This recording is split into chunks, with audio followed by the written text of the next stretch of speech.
С каждым годом интерес к эпическому наследию народов России становится глубже и масштабнее, укрепляя культурные связи регионов страны. Примечательно, что именно в год культурного наследия народов России тувинский героический эпос был издан сразу на 3 языках – оригинальном тувинском, русском и якутском. Инициатором проекта стал первый вице-спикер парламента Республики Саха-Якутия Александр Жирков.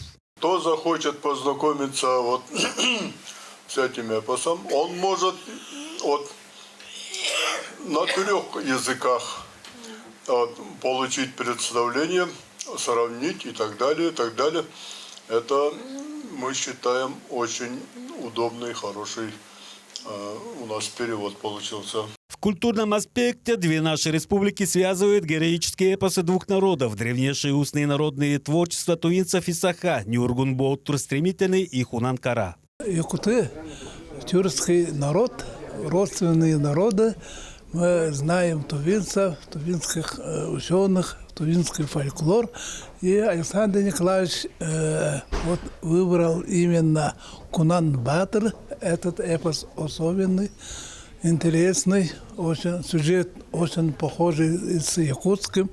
Я фольклорист, поэтому я могу это сверять. Сейчас мы отметим то, что по нашему взаимному согласию мы будем переводить на тувинский язык Нюргун Боуттур Стремительный, такой же героический эпос наших якутских братьев. И это мы будем проводить в течение первого полугодия и постараемся выпустить ее к середине следующего года и также провести такую презентацию. Презентация новой книги Хунан-Кара состоялась в конференц-зале Центра развития тувинской традиционной культуры и ремесел. Мероприятие открыли народный хоймежи Республики Андрей Монгуш и заслуженный артист Тувы Айдаш Барынма прологом к эпосу Хунан-Кара в традиционном певучем стиле тувинских сказителей.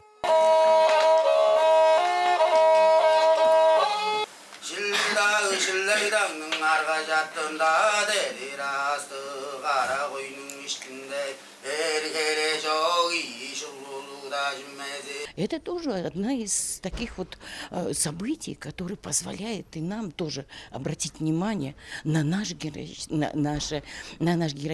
эпос, в частности, и конкретно к нашему наследию.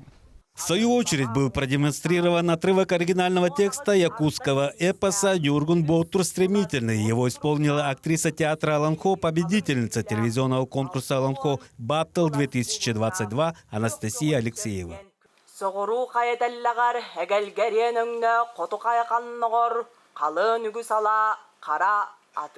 Проделанную работу по переводу большого народного эпоса Хунан-Кара отметил глава Тувы. Владислав Тавриштаевич подчеркнул ценность того, что известное тувинское сказание теперь смогут прочитать на родном языке братский якутский народ. Именно так формируется коллективная культурная память на основе лучших образцов героического эпоса, который отражает мировоззрение народов, их нравственные основы и традиции.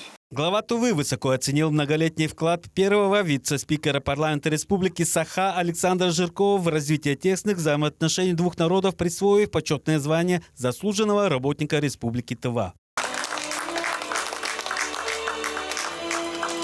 Тираж книги составил в 1000 экземпляров, половина из которых была передана Туве. Одна из книг была вручена лично Владиславу Тавриштаевичу. Остальные экземпляры пополнят библиотеки учебных организаций, архивов и научно-исследовательских учреждений региона. Сайгын Бирби, Буян Монгуш, Азамат Очур, Тува 24.